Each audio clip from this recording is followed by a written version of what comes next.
अस्सलाम वालेकुम स्टूडेंट्स, मैं हूं अब्दुल कुद्दूस बेग, आपका फिजिक्स टीचर। स्टूडेंट्स, आज हम डिस्कस करेंगे स्केलर और डॉट प्रोडक्ट की कैरेक्टरिस्टिक्स को। तो स्टार्ट करते हैं आज के लेक्चर को। स्टूडेंट्स, जैसा कि हम अपने लास्ट लेक्चर में स्केलर और डॉट प्रोडक्ट को डिस्कस कर चुके हैं, जिसमें हमने स्केलर और डॉट प्रोडक्ट की डेफिनेशन को देखा था, देन उसकी नोटेशन को डिस्कस किया था, और देन हमने ये देखा कि हम स्केलर और डॉट प्रोडक्ट में वेक्टर के पैरेलल कंपोनेंट को कंसीडर करते हैं। और इसके अलावा हमने स्केलर और डॉट प्रोडक्ट की एग्जांपल्स को डिस्कस किया था। तो स्टूडेंट्स, आज हम स्केलर और डॉट प्रोडक्ट की एग्जांपल्स को डिस्कस करते हैं। तो स्टार्ट करते हैं स्टूडेंट्स। फर्स्ट कैरेक्टरिस्टिक से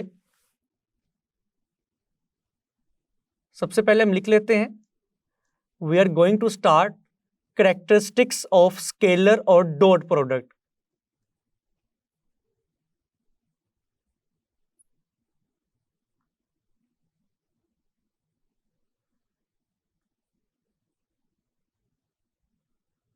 तो स्टूडेंट स्टार्ट करते हैं फर्स्ट कैरेक्टरिस्टिक से, विच इज कॉम्यूटेटिव प्रॉपर्टी।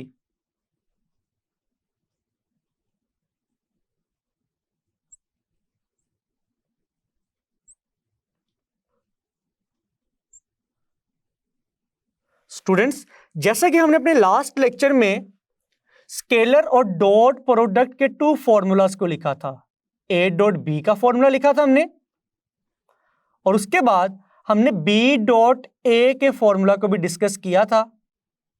तो स्टूडेंट्स, ए डॉट बी किसके इक्वल आएगा? Magnitude of vector A magnitude of vector B cos theta. और स्टूडेंट्स, बी डॉट ए किसके इक्वल आएगा? Magnitude of vector B magnitude of vector A cos theta. और इसके बाद students, हमने last lecture में यह भी डिस्कस किया था कि स्केलर प्रोडक्ट में जब हम मैग्नीट्यूड्स को मल्टीप्लाई करवाएंगे तो इनका ऑर्डर मैटर नहीं करता। It means that A B हो या बी ए हो, ए को चाहे हम बी से मल्टीप्लाई करवाएं या बी को ए से मल्टीप्लाई करवाएं, हमारा आंसर क्या आएगा? सेम। तो स्टूडेंट्स, इस फॉर्मूला को हम किस तरह लिख सकते हैं? बी ए को रिप्लेस कर सकते हैं ए बी के साथ, ए बी कोस थीटा। तो स्टूडेंट्स, अगर हम इस फॉर्मूला को इक्वेशन 1 कहें, इस फॉर्मूला को इक्वेशन 2 कहें, तो आप देख सकते हैं इन दोनों इक्वेशंस की राइट हैंड साइड सेम है, ए बी कोस थीटा। और स्टूडेंट्स, हमें मालूम है कि अगर किसी भी दो इक्वेशंस की राइट हैंड साइड या फिर लेफ्ट हैंड साइड इक्वल हो तो इनकी दूसरी साइड भी क्या होगी? इक्वल होगी। तो स्टूडेंट्स, अगर इन दोनों इक्वेशंस की राइट हैंड साइड इक्वल है तो इनकी लेफ्ट हैंड साइड भी क्या होगी? इक्वल होगी। ए डॉट बी किसके इक्वल आएगा? बी डॉट ए के। तो स्टूडेंट्स, आप देख सकते हैं मैग्नीट्यूड्स के अलावा अगर हम प्रोडक्ट में भी वेक्टर्स को रिप्लेस करें, ए डॉट बी की बजाय बी डॉट ए भी निकालें, तो आपका आंसर क्या आएगा? सेम आएगा। तो स्टूडेंट्स, रिजल्ट याद रखिएगा कि स्केलर और डॉट प्रोडक्ट में वेक्टर्स का ऑर्डर मैटर नहीं करता। जिस तरह स्टूडेंट्स हमने वेक्टर एडिशन में देखा था, a plus B is equal to resultant vector R, b plus A is equal to resultant vector R. Students, जैसे कि वेक्टर्स की एडिशन में कम्यूटेटिव प्रॉपर्टी फॉलो की जाती है, इसी तरह वेक्टर्स के डॉट प्रोडक्ट भी कम्यूटेटिव प्रॉपर्टी को फॉलो करते हैं। तो हम रिजल्ट में आप लिख सकते हैं स्केलर और dot product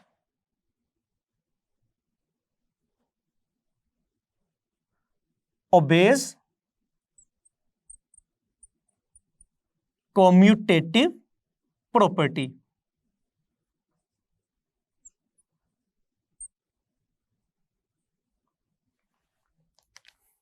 now students, first characteristic को कंप्लीट करने के बाद फर्दर कैरेक्टरिस्टिक्स को सोल्व करने से पहले आपने कुछ पॉइंट्स अपने माइंड में रखने हैं।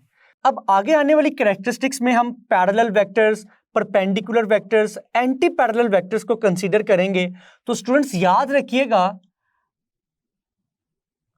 अगर दो वेक्टर्स पैरेलल हो तो उनके दरमियान थीटा की वैल्यू क्या होगी? 0 डिग्री। अगर दोनों वेक्टर्स एंटी पैरेलल हो तो दोनों वेक्टर्स के दरमियान एंगल की वैल्यू होगी 180 डिग्री। और स्टूडेंट्स अगर दोनों वेक्टर्स परपेंडिकुलर हों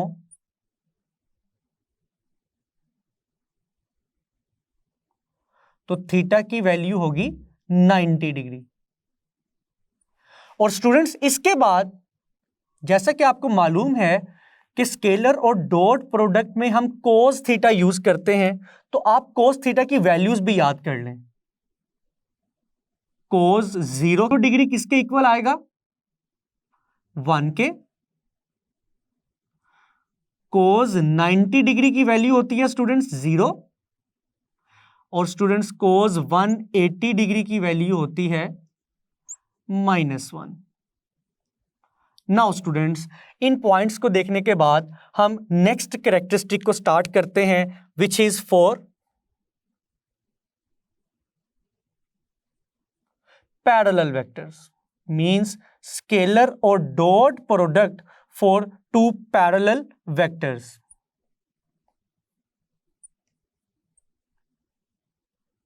और स्टूडेंट्स पैरेलल वेक्टर्स के लिए एंगल की वैल्यू क्या होगी? 0 डिग्री। स्टूडेंट्स इमेजिन कीजिएगा कि हमारे पास टू वेक्टर्स हैं ए एंड बी, और वो दोनों वेक्टर्स क्या हैं? पैरेलल, मींस दैट उनके दरमियान एंगल की वैल्यू क्या है? 0 डिग्री। अब हम देखते हैं कि उनका स्केलर और डॉट प्रोडक्ट किसके इक्वल आएगा। तो हम लिखेंगे a dot B is equal to a का मैग्नीट्यूड बी का मैग्नीट्यूड कोस थीटा की जगह हम 0 पुट करेंगे। और स्टूडेंट्स कोस 0 का आंसर क्या आएगा? कोस 0 इज इक्वल टू 1। और ए बी जब 1 से मल्टीप्लाई होंगे तो क्या आएगा? ए बी। तो स्टूडेंट्स रिजल्ट क्या आया?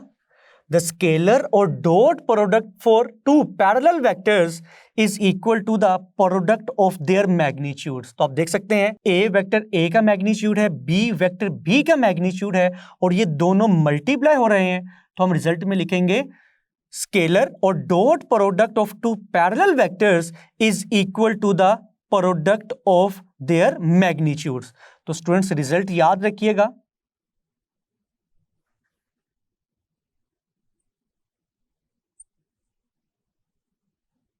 Our final result, final answer is equal to the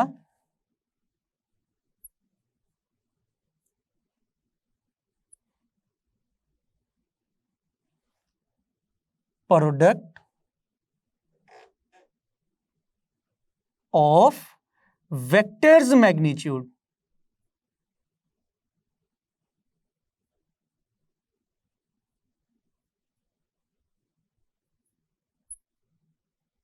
now students अगर हम पैरेलल वेक्टर्स ही में यूनिट वेक्टर्स की बात करें, फॉर एग्जांपल स्टूडेंट्स जैसा कि आपको मालूम है कि हम 3 बेसिक यूनिट वेक्टर्स कौन से इस्तेमाल करते हैं? In the direction of x axis unit vector इस्तेमाल होता है i cap, in the direction of y axis unit vector use होता है जे कैप, और जेड एक्सिस की डायरेक्शन में हम कौन सा यूनिट वेक्टर इस्तेमाल करते हैं? के कैप। लेकिन अगर हम पैरेलल वेक्टर्स की वैल्यूज को कैलकुलेट करें in terms of unit vectors तो देखते हैं हमारा रिजल्ट क्या आएगा। फॉर एग्जांपल स्टूडेंट्स हम एक केस कंसीडर करते हैं आई डॉट आई, क्योंकि स्टूडेंट्स के और जे दोनों यूनिट वेक्टर आई के परपेंडिकुलर है, लेकिन हम कौन सी कैरेक्टरिस्टिक डिस्कस कर रहे हैं? For parallel vectors.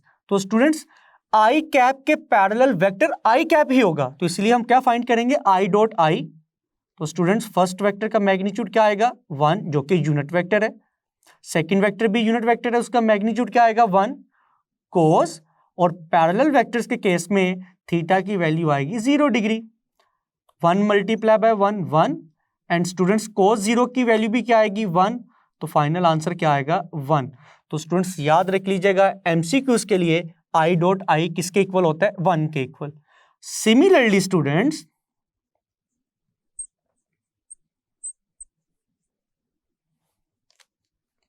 J dot जे,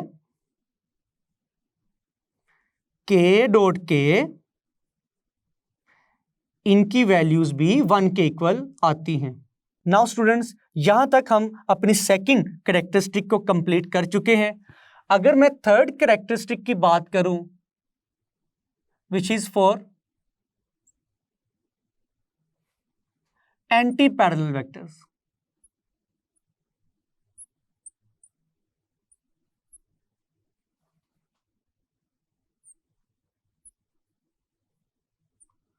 तो स्टूडेंट्स, एंटी पैरेलल वेक्टर्स के लिए थीटा की वैल्यू क्या होगी? 180 डिग्री। तो स्टूडेंट्स, हम दो वेक्टर्स का डॉट और स्केलर प्रोडक्ट निकालेंगे फॉर एंटी पैरेलल वेक्टर्स। तो हम लिखेंगे ए बी कोस थीटा की जगह क्या आएगा? 180 डिग्री। और स्टूडेंट्स, कोस 180 की वैल्यू क्या है? -1। तो हम लिखेंगे ए बी कोस 180 -1। तो फाइनल आंसर क्या आएगा? -AB। तो स्टूडेंट्स, आप देख सकते हैं पैरेलल और एंटी पैरेलल वेक्टर्स के लिए आपका रिजल्ट सेम आया है, ए बी। लेकिन एंटी पैरेलल के केस में स्टार्ट में क्या आ गया? Negative sign. It means that हम रिजल्ट लिखेंगे स्केलर और dot product of two anti-parallel vectors is equal to the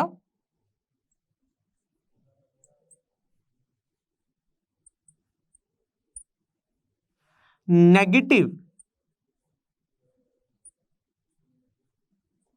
of the product of their magnitudes.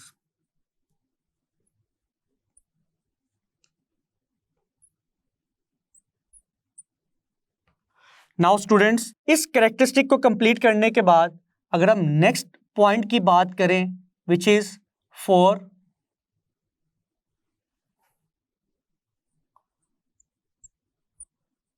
Perpendicular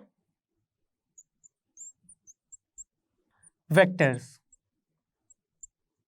अब हम स्टूडेंट्स दो परपेंडिकुलर वेक्टर्स का स्केलर और डॉट प्रोडक्ट कैलकुलेट करेंगे। और परपेंडिकुलर वेक्टर्स के लिए थीटा की वैल्यू क्या ली जाएगी? 90 डिग्री। तो स्टूडेंट्स, सॉल्व करते हैं।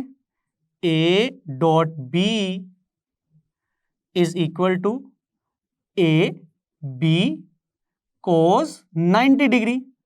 और स्टूडेंट्स, कोस 90 की वैल्यू क्या है? 0। तो स्टूडेंट्स, जब कोस 90 की जगह हम 0 पुट करेंगे और ए बी जब 0 से मल्टीप्लाई होगा तो फाइनल आंसर क्या आएगा? 0। तो स्टूडेंट्स, हम रिजल्ट क्या लिखेंगे?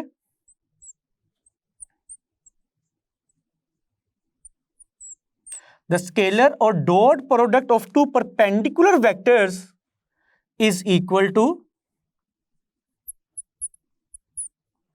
0।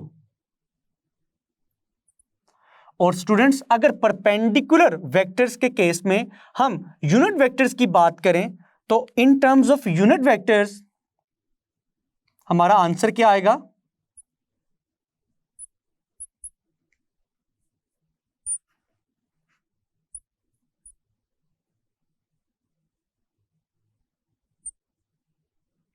तो स्टूडेंट्स, जैसा कि हमने पैरेलल वेक्टर्स के केस में देखा था, आई कैप के पैरेलल वेक्टर कौन सा था? आई कैप।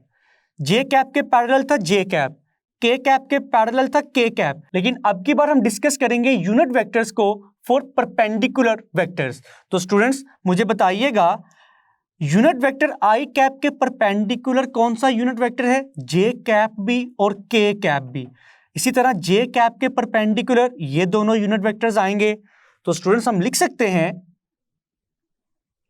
आई डॉट जे। तो फर्स्ट वेक्टर का मैग्नीट्यूड क्या है स्टूडेंट्स? 1। सेकेंड वेक्टर का मैग्नीट्यूड 1। कोस थीटा की वैल्यू 90 डिग्री। कोस 90 किसके इक्वल आएगा स्टूडेंट्स? 0 के इक्वल। और आपका फाइनल आंसर भी क्या आएगा? 0।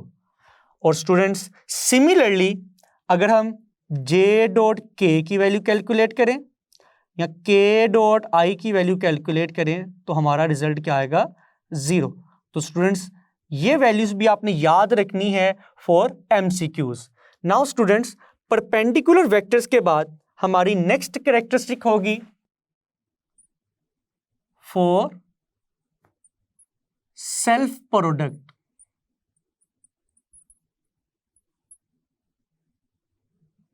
इसका मतलब ये है स्टूडेंट्स कि अगर हमारे पास एक वेक्टर ए है और हम वेक्टर ए का सेल्फ और डॉट प्रोडक्ट फाइंड करना चाहते हैं वेक्टर ए ही के साथ, तो इसका आंसर क्या होगा स्टूडेंट्स? तो स्टूडेंट्स हम लिख सकते हैं A dot A is equal to first vector का मैग्नीट्यूड, सेकंड वेक्टर का मैग्नीट्यूड, कोस। तो स्टूडेंट्स यहां पर थीटा की वैल्यू क्या आएगी? फॉर एग्जाम्पल स्टूडेंट्स हमारे पास वेक्टर ए है in x axis, in the direction of x axis, और सेकंड वेक्टर भी वेक्टर ए है which is parallel to first vector a. तो स्टूडेंट्स पैरेलल के केस में एंगल की वैल्यू क्या ली जाती है? 0 डिग्री। तो सेल्फ प्रोडक्ट में थीटा की वैल्यू हम 0 पुट करेंगे, a multiply by a square cos 0 is equal to 1। तो स्टूडेंट्स फाइनल रिजल्ट क्या आया? ए स्क्वायर। तो रिजल्ट क्या बनेगा स्टूडेंट्स?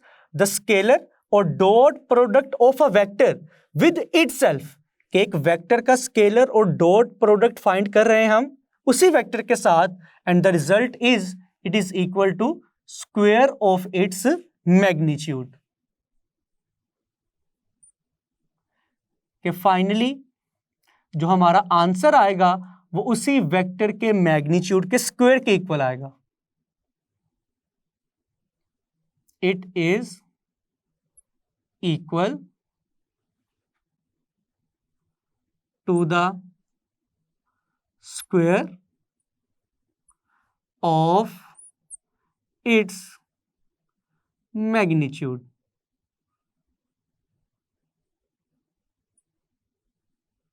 नाउ स्टूडेंट्स अब हम स्केलर और डॉट प्रोडक्ट की लास्ट कैरेक्टरिस्टिक को स्टार्ट करते हैं, जिसमें हम वेक्टर ए और वेक्टर बी के रेक्टेंगुलर कंपोनेंट्स की मदद से दोनों वेक्टर्स का स्केलर और डॉट प्रोडक्ट फाइंड करेंगे। तो स्टूडेंट्स हम लिखते हैं स्केलर और dot product of two vectors in terms of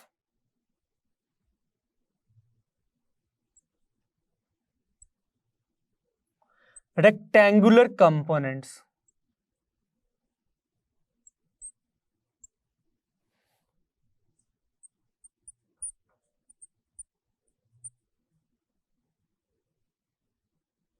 for example students हमारे पास वेक्टर ए के तीनों रेक्टेंगुलर कंपोनेंट्स मौजूद हैं, ए एक्स आई कैप,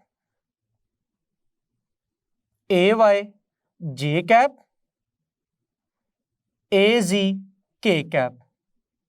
और अगर वेक्टर बी के भी तीनों कंपोनेंट्स मौजूद हों, b x i cap, b y j cap and b z k cap, या फिर बी जेड के कैप।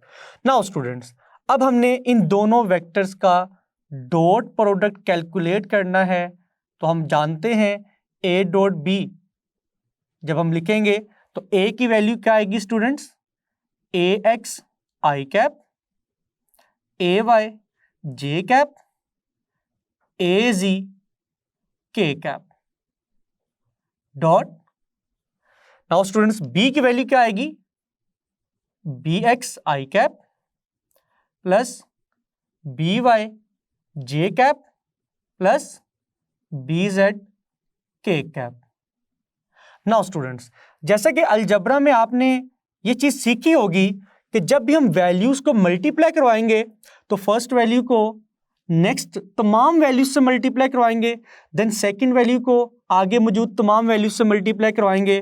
तो स्टूडेंट्स मल्टीप्लाई करवाते हैं। फर्स्ट ऑफ ऑल हम ए एक्स आई कैप को इन तीनों कंपोनेंट से मल्टीप्लाई करवाएंगे, तो हमारी वैल्यूज आएंगी ए एक्स बी एक्स। स्टूडेंट्स यहां पर याद रखिएगा मैग्नीट्यूड मैग्नीट्यूड से मल्टीप्लाई होगा और यूनिट वेक्टर से मल्टीप्लाई होगा, i dot i. Now next value will be a x b Y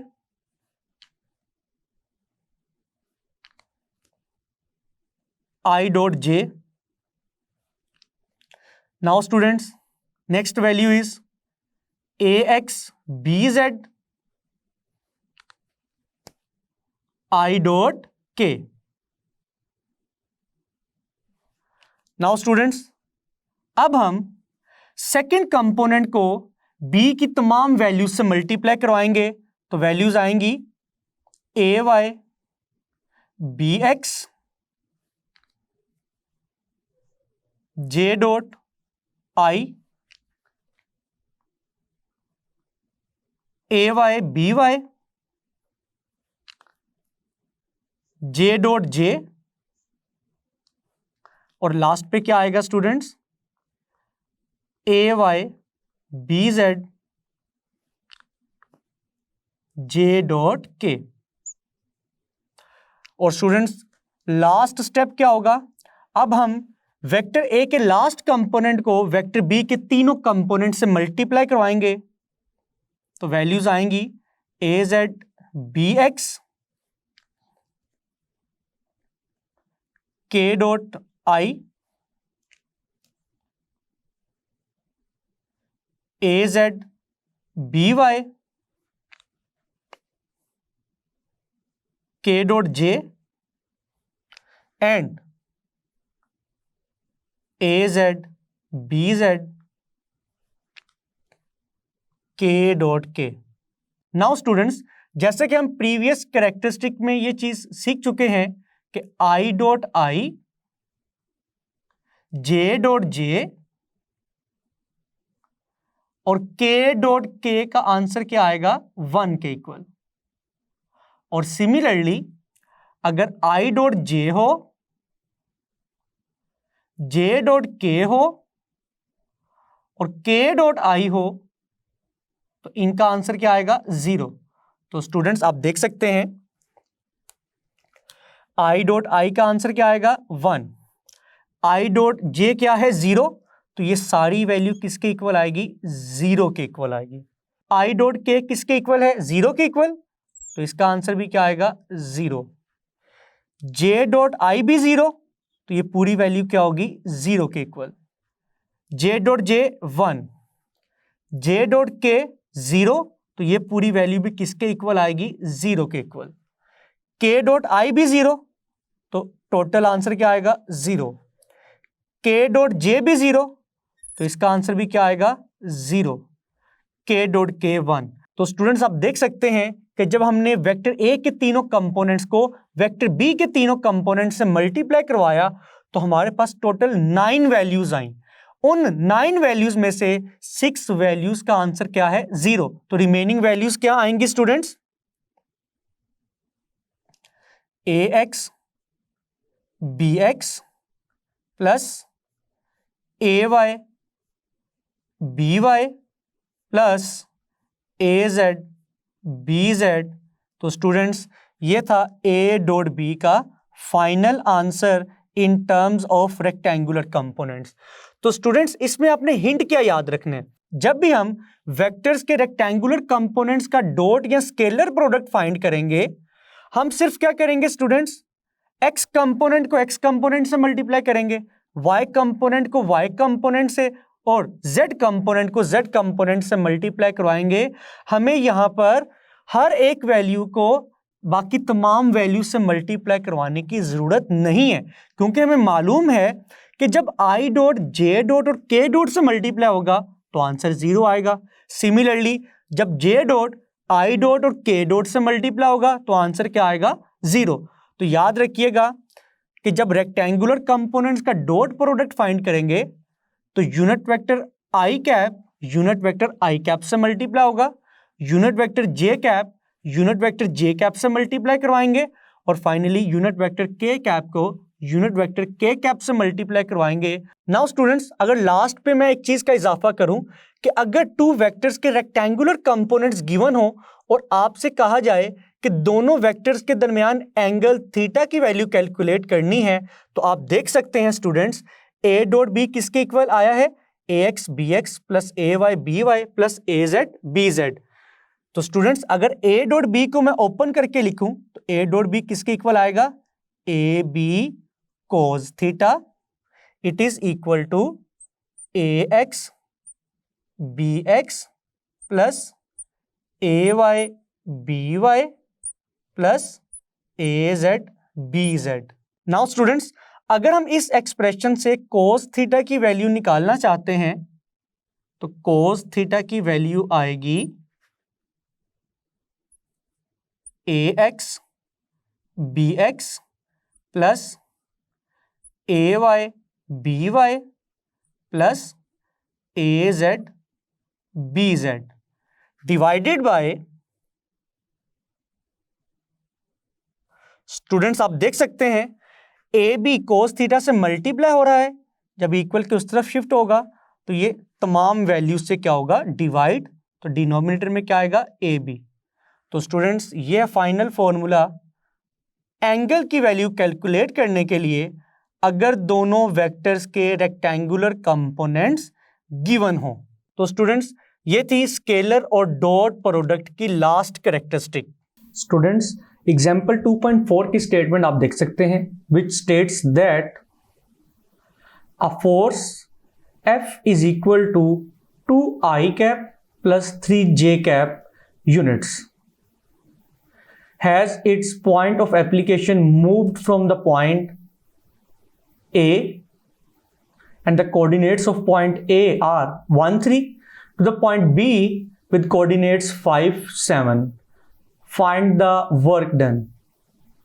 students जैसा कि स्टेटमेंट को रीड करने से मालूम हुआ, अ फोर्स इज गिवन और फोर्स इनिशियली जिस पॉइंट पे अप्लाई हो रही है दैट इज ए, और ए के कोऑर्डिनेट्स हैं 1 और 3, लेकिन और फोर्स पॉइंट ए से पॉइंट बी तक मींस सेकंड पॉइंट तक जहां तक अप्लाई हो रही है, सेकंड पॉइंट बी है 5 7। इस एग्जाम्पल में हमने वर्क डन को कैलकुलेट करना है। तो स्टूडेंट्स स्टेटमेंट को रीड करने के बाद हम लिखते हैं डाटा को,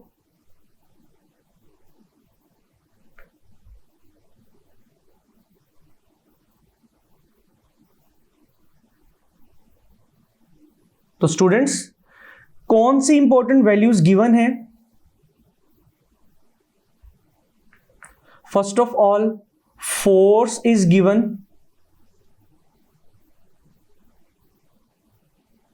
which is equal to 2i cap plus 3j cap units. Students यहां पे हम फोर्स का यूनिट न्यूटन भी यूज कर सकते हैं, लेकिन स्टेटमेंट में यूनिट्स गिवन है तो वेक्टर में हम यूनिट्स भी यूज कर सकते हैं। Now the first point of application of force is a. Now students force को लिखने के बाद हम फोर्स का फर्स्ट पॉइंट ऑफ एप्लीकेशन लिखते हैं कि फोर्स किस पॉइंट पे अप्लाई हो रही है, that is point A and that is initial point.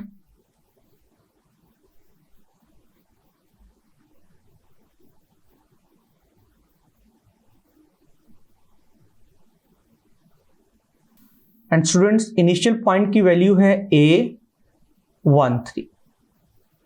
Now students हम पॉइंट ए के अगर पोजीशन वेक्टर को रिप्रेजेंट करें तो पॉइंट ए का पोजीशन वेक्टर होगा position vector of a is equal to r a and it is equal to 1 i cap plus 3j cap. Now students अगर force के final point की बात की जाए, फाइनल पॉइंट ऑफ फोर्स कि force point a से कहां तक लग रही है, पॉइंट ए से पॉइंट बी तक, तो फाइनल पॉइंट क्या है स्टूडेंट्स, बी, और बी के कोऑर्डिनेट्स हैं 5 7। Now students what will be the position vector of point B? It is equal to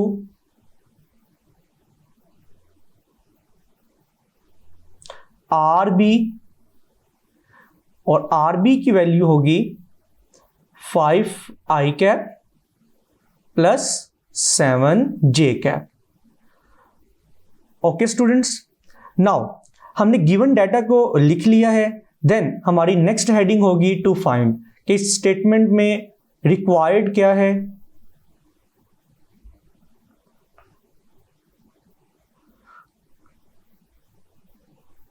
तो स्टूडेंट्स जैसा कि हमने स्टेटमेंट को रीड किया था और हमें मालूम हुआ कि इस स्टेटमेंट में हमने वर्क डन की वैल्यू को कैलकुलेट करना है,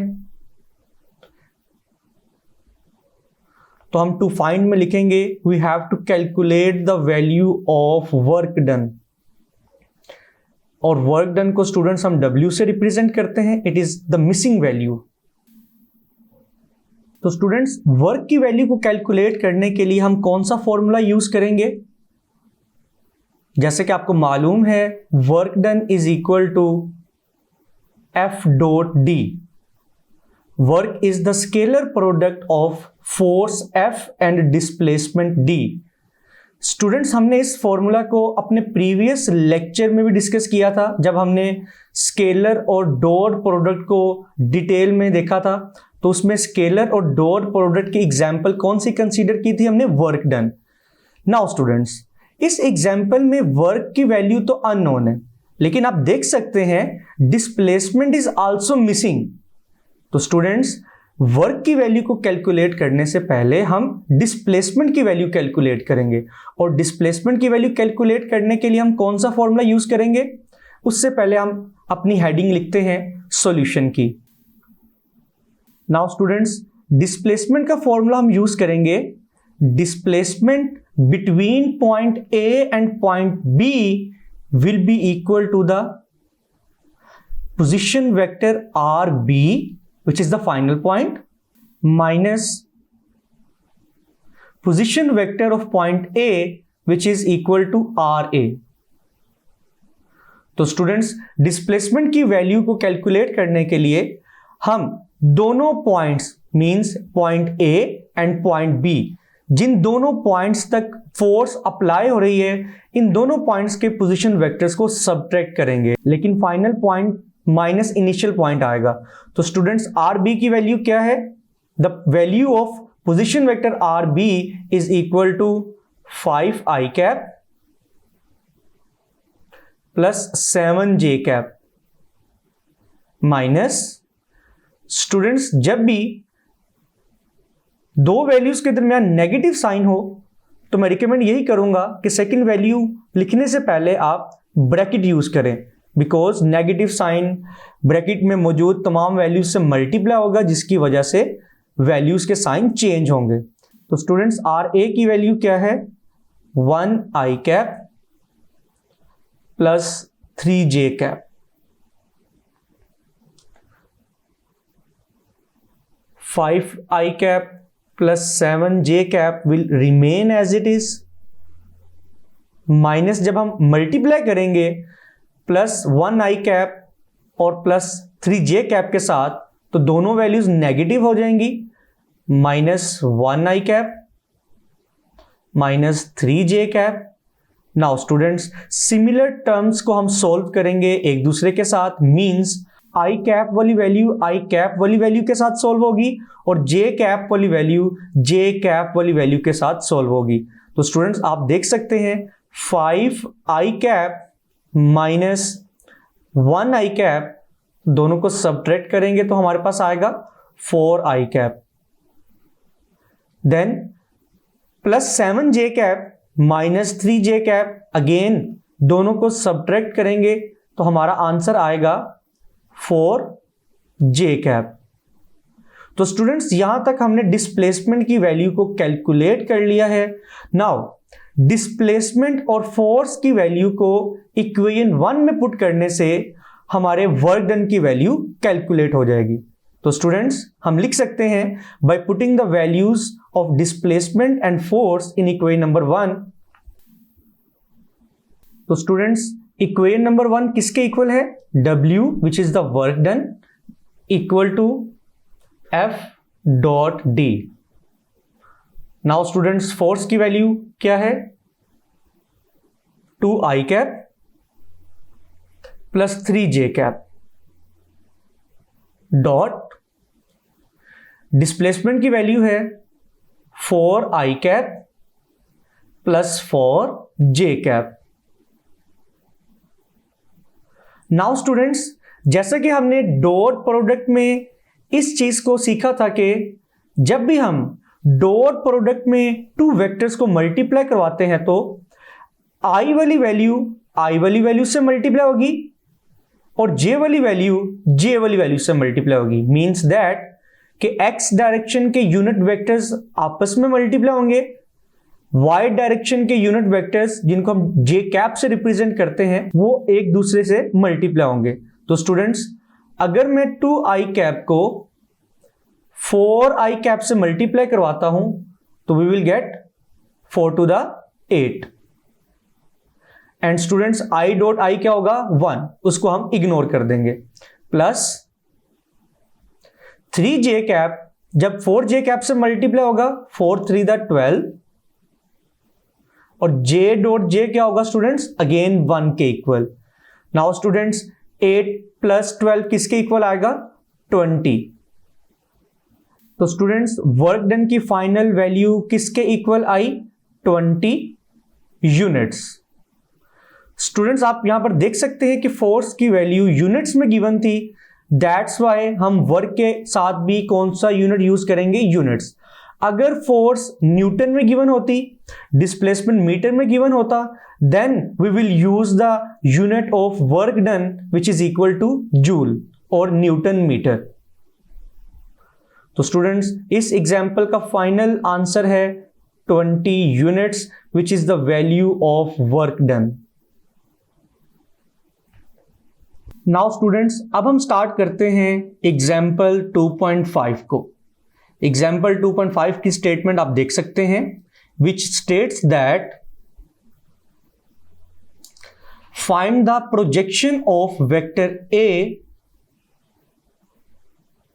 and vector a is equal to 2i cap minus 8j cap plus k cap in the direction of the vector b which is equal to 3i cap minus 4j cap minus 12k cap। तो students इस example में mentioned है कि हमने projection of vector a निकालना है इन the direction of vector b। Vector a भी given है, वेक्टर b भी गिवन है। तो स्टूडेंट्स स्टार्ट करते हैं एग्जाम्पल को फ्रॉम राइटिंग द डाटा। तो स्टूडेंट्स डाटा में क्या चीज गिवन है vector a which is equal to 2i cap minus 8j cap plus k cap and vector b is equal to 3i cap minus 4j cap minus 12k cap। तो students ये था data which is given in the statement. Now students data को लिखने के बाद हमारी next heading होगी to find, means what is required in this example. तो स्टूडेंट्स स्टेटमेंट को रीड करने से हमें मालूम हुआ कि इस एग्जाम्पल में हमने projection of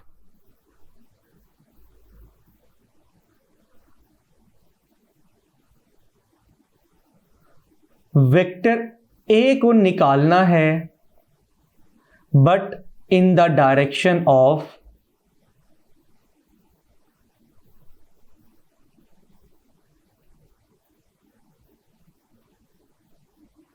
vector b. Now students ये कंसेप्ट हम अपने प्रीवियस लेक्चर में सीख चुके हैं कि एक वेक्टर के प्रोजेक्शन का क्या मतलब है। प्रोजेक्शन का मतलब है the component of a vector in the direction of another vector. और अगर हम प्रोजेक्शन ऑफ वेक्टर ए की बात करें in the direction of vector b तो हम इसको रिप्रेजेंट करेंगे ए कोस थीटा के साथ। और स्टूडेंट्स अगर हमने इस एग्जाम्पल में प्रोजेक्शन ऑफ बी निकालना होता इन the direction of vector a तो हम इसको रिप्रेजेंट करते बी कोस थीटा के साथ, लेकिन इस एग्जाम्पल में हमने ए का प्रोजेक्शन निकालना है बी की डायरेक्शन में, तो ए का प्रोजेक्शन बी की डायरेक्शन में किसके इक्वल आएगा ए कोस थीटा के equal. It is unknown students.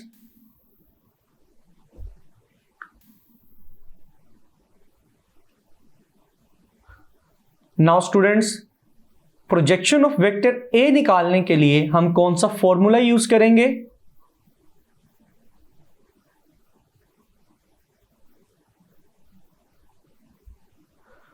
Students, जैसा कि हमें मालूम है, अगर हमारे पास टू वेक्टर्स हों, उन दोनों वेक्टर्स का डॉट प्रोडक्ट किसके इक्वल आएगा? A dot B is equal to vector a का मैग्नीट्यूड, वेक्टर बी का magnitude and cos theta. Now students, क्या राइट हैंड साइड पे मौजूद वैल्यूज को, जो कि है ए बी कोस थीटा, मैं ऐसे नहीं लिख सकता? बी और ब्रैकेट में a cos theta. Now students, bracket के अंदर जो आपको वैल्यू दिखाई दे रही है which is equal to a cos theta, यही हमारा फाइनल रिजल्ट है जिसको हमने कैलकुलेट करना है। It is a cos theta which is equal to the projection of vector a in the direction of b. तो अगर हम यहां से ए कोस थीटा को सेपरेट आउट करें तो students a cos theta equal आएगा a dot b divided by, आप देख सकते हैं कि ये b इक्वल की लेफ्ट साइड पर जाकर वैल्यू से डिवाइड होगा, तो यहां पर हम b को डिवाइड करेंगे a डॉट b के साथ। तो स्टूडेंट्स, ये है फाइनल फॉर्मूला जिसको हम यूज करेंगे प्रोजेक्शन ऑफ a निकालने के लिए इन the direction of vector b। Now students, अब हम अपने सॉल्यूशन को स्टार्ट करते हैं।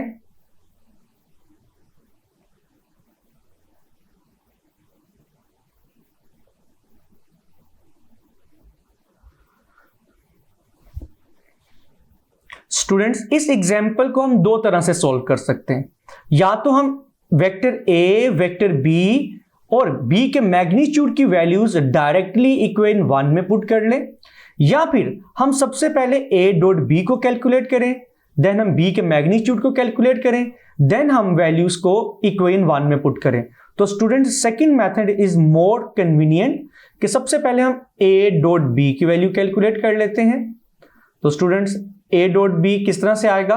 सबसे पहले वेक्टर ए की वैल्यू पुट करेंगे which is equal to 2i cap minus 8j cap plus k cap dot vector b की value which is equal to 3i cap minus 4j cap minus 12k cap. Now students, जैसा कि हम सीख चुके हैं कि dot product में values को किस तरह से मल्टीप्लाई करवाया जाता है। यूनिट वेक्टर i की वैल्यू को यूनिट वेक्टर i की वैल्यू से मल्टीप्लाई करवाएंगे, यूनिट वेक्टर j की वैल्यू को यूनिट वेक्टर j की वैल्यू से मल्टीप्लाई करवाएंगे एंड यूनिट वेक्टर k की वैल्यू को यूनिट वेक्टर k की वैल्यू से मल्टीप्लाई करवाएंगे। तो आप देख सकते हैं 2 3 से मल्टीप्लाई होगा, it is equal to 6 and i dot i is equal to 1। Second value negative है और वेक्टर बी में भी सेकंड वैल्यू नेगेटिव है, तो माइनस माइनस स्टूडेंट्स प्लस होता है। 8 4 the 32 and j dot j 1। Now students, vector A में k की वैल्यू है 1 और वेक्टर बी में k की वैल्यू है 12। तो जब हम प्लस माइनस माइनस लिखेंगे और स्टूडेंट्स, जब हम 1 को 12 से मल्टीप्लाई करेंगे तो 12 आएगा, लेकिन एक वैल्यू पॉजिटिव है और एक नेगेटिव, तो यहां पर नेगेटिव साइन आएगा। तो स्टूडेंट्स, अगर हम इन वैल्यूज को सॉल्व करें तो हमारा फाइनल आंसर आएगा a डॉट बी का 26।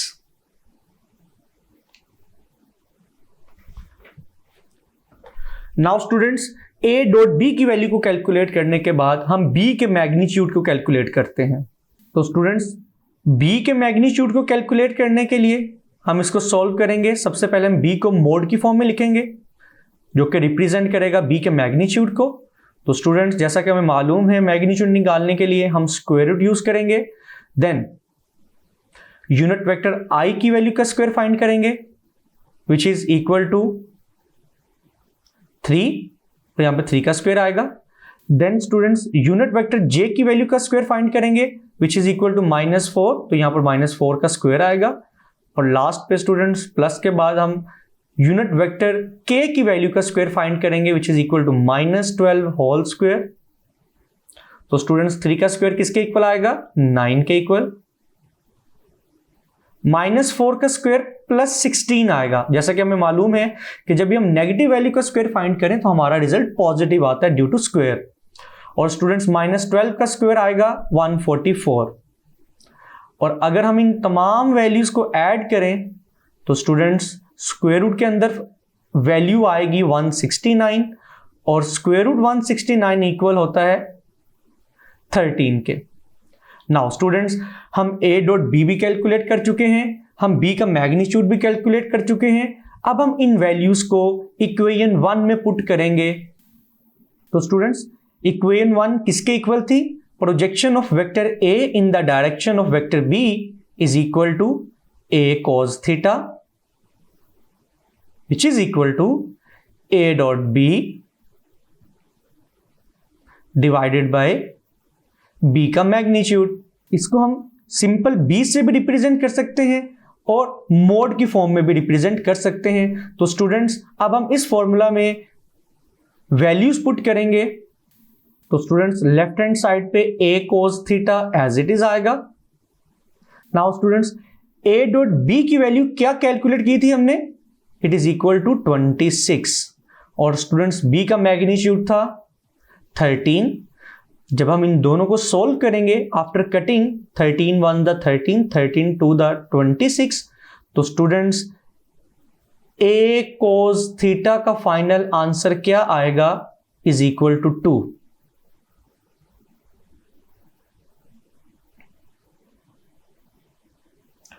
Now students, this is the final result which is the projection of vector A in the direction of vector B और उसका आंसर है 2। जी स्टूडेंट्स, मैं उम्मीद करता हूं स्केलर और डॉट प्रोडक्ट की कैरेक्टरिस्टिक्स आपको अच्छे से समझ आई होंगी। इनको अच्छे से प्रिपेयर कीजिएगा। मिलते हैं नेक्स्ट लेक्चर में, तब तक के लिए अल्लाह हाफिज।